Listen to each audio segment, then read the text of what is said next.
नमस्कार दोस्तों, क्या रशिया भारत के तेजस MK2 प्रोजेक्ट को बंद करवाने के लिए चेकमेट के रूप में नया फाइटर जेट सामने लाया है? क्या यह फाइटर जेट राफेल से तेज होने के साथ साथ स्टेल्थी भी है? अमेरिकी डिजाइन पर बेस्ड चेकमेट फाइटर जेट की पूरी डिटेल्स जानेंगे इस वीडियो में। साथ ही यह भी जानेंगे कि कैसे 2 इंजन वाले नेवल तेजस को भी निशाना बनाया गया है। नमस्कार दोस्तों, मेरा नाम है अमित और मैं स्वागत करता हूं आपका अमित अपडेट्स चैनल पर। तो चलिए दोस्तों शुरू करते हैं। रशिया ने मॉस्को में आयोजित किए जा रहे एयर शो के दौरान एक नए सिंगल इंजन के स्टेल्थी फाइटर जेट को पेश कर दिया है। सुखोई चेकमेट के रूप में पेश किया गया यह फाइटर जेट 5th जनरेशन का बहुत ही कम रडार क्रॉस सेक्शन वाला स्टेल्थी फाइटर जेट है। इसके डिजाइन की बात करें तो यह सामने से काफी कुछ अमेरिका की बोइंग कंपनी के X-32 कॉन्सेप्ट से मिलता जुलता है। इसे अमेरिका ने तवज्जो ना देते हुए लॉकहीड मार्टिन के X-35 कॉन्सेप्ट को चुना था, जो बाद में F-35 के रूप में दुनिया भर में बेचा जा रहा है।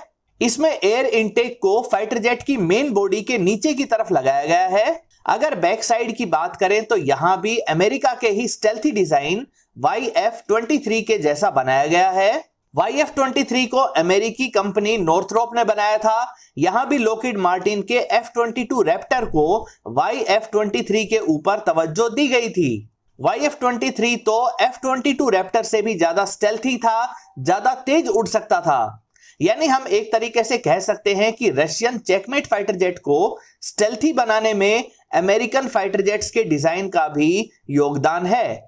रशियन चेकमेट काफी पावरफुल फाइटर जेट है। इसमें सुखोई 57 के लिए बनाए गए आइडियली 30 इंजन को लगाया गया है, जो 180 किलो न्यूटन तक की थ्रस्ट को जनरेट कर सकता है। इसी ताकतवर इंजन की वजह से चेकमेट राफेल व F-35 से कहीं ज्यादा तेज यानी कि 2500 किलोमीटर पर आवर की स्पीड से उड़ सकता है। इसमें थ्रस्ट वेक्टरिंग कैपेबिलिटी भी लगाई गई है, जिस वजह से यह अमेरिकी F-35 के मुकाबले कहीं ज्यादा सुपर मैन्यूवरिंग है। यह आफ्टर बर्नर के इस्तेमाल के बिना भी मैक 1.7 तक की स्पीड से सुपर क्रूज कर सकता है, जो काबिलियत F-35 में नहीं है।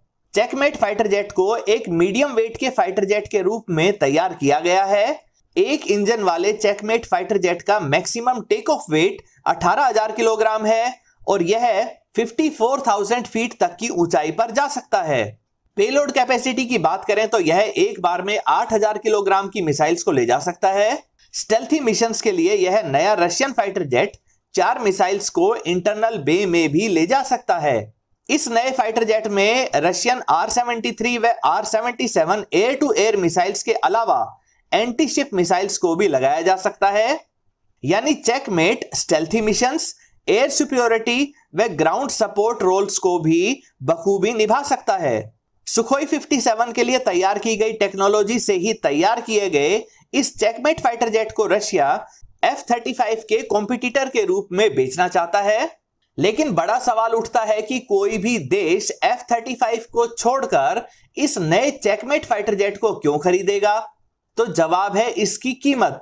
इसे महज $30 मिलियन की कीमत पर बेचे जाने की योजना है। यह कीमत राफेल और F-35 जैसे फाइटर जेट से बेहद कम है।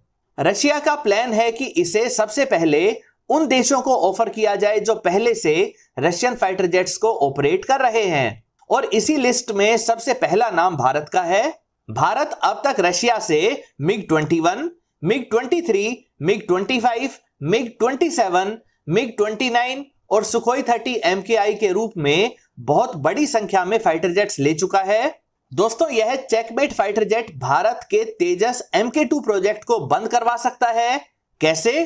काफी सारे एक्सपर्ट्स ये कह रहे थे कि रशिया इतना जल्दी इस तरह का फाइटर जेट नहीं बना पाएगा, लेकिन रशिया ने ना सिर्फ यह चेकमेट प्रोटोटाइप बना लिया, बल्कि यह भी साफ कर दिया है कि इसकी पहली उड़ान 2023 में हो जाएगी और एक्सपोर्ट ऑर्डर के लिए इसका सीरियल प्रोडक्शन 2026 में शुरू हो जाएगा। अब यह टाइमलाइन भारत के स्वदेशी तेजस MK2 फाइटर जेट को एक तरह से फॉलो करती है। तेजस MK2 का सीरियल प्रोडक्शन भी 2026 में ही शुरू होगा और इसी कारण अब तेजस फाइटर जेट प्रोग्राम के ऊपर सवाल भी उठेंगे। जब तेजस 1A की कीमत ही $43 मिलियन है तो जाहिर सी बात है ज्यादा बड़े तेजस यानी कि तेजस MK2 जिसमें कनार्ड विंग्स भी हैं, उस MK2 वेरिएंट की कीमत $60 मिलियन के आसपास रहेगी। यह कीमत चेकमेट फाइटर जेट की $30 मिलियन की कीमत से कहीं ज्यादा है। साथ ही चेकमेट स्टेल्थी भी है। यह तेजस MK2 से लगभग 2 गुना ज्यादा पावरफुल इंजन के साथ आएगा। थ्रस्ट वेक्टरिंग कैपेबिलिटी भी रहेगी। यानी कुल मिलाकर चेकमेट फाइटर जेट हमारे तेजस MK2 से कहीं बेहतर रहेगा। रशिया की सुखोई कंपनी के पास प्रोडक्शन फैसिलिटी भी काफी अच्छी है, तो इसको काफी जल्दी असेंबल करके भारत को बेचा जा सकता है। जबकि तेजस को बनाने वाली हिंदुस्तान एरोनॉटिकल लिमिटेड कंपनी के लो प्रोडक्शन रेट के बारे में सभी जानते हैं। दोस्तों, राफेल के ऊपर भी इसका असर देखने को मिलेगा। जिस राफेल फाइटर जेट को 114 फाइटर जेट की MMRCA डील का प्रबल दावेदार माना जा रहा है, उसी MMRCA डील में इतना सस्ता, स्टेल्थी लेकिन पावरफुल फाइटर जेट भी शामिल हो जाता है, तो राफेल के MMRCA डील में चुने जाने के चांसेस काफी कम हो जाएंगे। लेकिन दोस्तों, इस नए रशियन फाइटर जेट के बारे में किए जा रहे रशियन दावों के ऊपर काफी सारे सवाल भी उठ रहे हैं। जब रशिया MiG-29 के अपग्रेडेड वेरिएंट यानी कि MiG-35 को ही $65 मिलियन की दर से बेच रहा है, तो इतने ताकतवर इंजन वाले स्टेल्थी चेकमेट को मात्र $30 मिलियन में कैसे बनाकर बेच पाएगा? इसी कीमत में इसे स्टेल्थी भी बनाना है, रडार एब्जॉर्बिंग मटेरियल भी लगाना है, इसमें IRST सिस्टम भी लगेगा, पावरफुल ASA रडार भी लगाया जाएगा।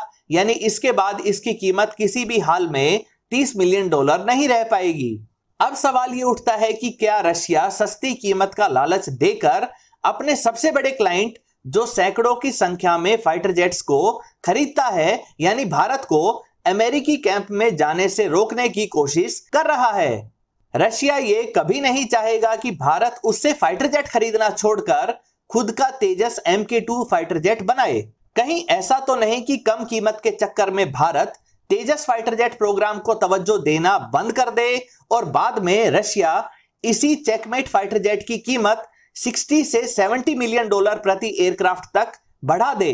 ठीक वैसा ही जैसा उन्होंने भारत के साथ सुखोई 57 प्रोजेक्ट में किया था। दोस्तों, इसी तरह की कोशिश इसी एयर शो के दौरान एक और तरीके से हुई है। भारत अपने एयरक्राफ्ट कैरियर्स के लिए 2 इंजन वाला तेजस यानी कि twin engine deck based fighter jet बना रहा है, जो 2025 तक तैयार हो जाएगा। अब रशिया ने इस प्रोजेक्ट को भी निशाना बनाते हुए इसी 2 इंजन वाले तेजस की तरह का ही एक aircraft carrier based fighter jet के कॉन्सेप्ट को पेश किया है। इसमें नेवल तेजस की तरह ही कनार्ड विंग्स और डेल्टा डिजाइन को ही इस्तेमाल किया गया है। इस रशियन कॉन्सेप्ट को ज्यादा अट्रैक्टिव बनाने के लिए इसमें मिसाइल्स के लिए इंटरनल बे को भी लगाकर दिखाया गया है, जिससे यह ज्यादा स्टेल्थी हो सके। दोस्तों, अगर वाकई रशिया इस फाइटर जेट को बनाकर कम कीमत पर बेचता है तो सबसे ज्यादा नुकसान अमेरिका को होगा। F-35 की सेल्स काफी हद तक गिर जाएंगी या मजबूरी में अमेरिका को F-35 की कीमत काफी कम करनी पड़ेगी। चेकमेट वाकई F-35 को हरा पाता है या नहीं, ये तो आगे आने वाला समय ही बताएगा। दोस्तों, आपकी राय में क्या भारत को तेजस MK2 व नेवल तेजस के प्रोजेक्ट को रोककर नए रशियन फाइटर जेट्स की डील को कर लेना चाहिए, या हमें अपने स्वदेशी प्रोजेक्ट पर ही भरोसा रखकर उन्हें और आगे बढ़ाना चाहिए? अपनी राय कमेंट सेक्शन में जरूर लिखें। दोस्तों, उम्मीद करता हूं ये वीडियो आपको पसंद आई होगी। अगर ये वीडियो आपको अच्छी लगे तो इसे लाइक करें, दोस्तों के साथ शेयर करें और चैनल को सब्सक्राइब करना ना भूलें। नमस्कार।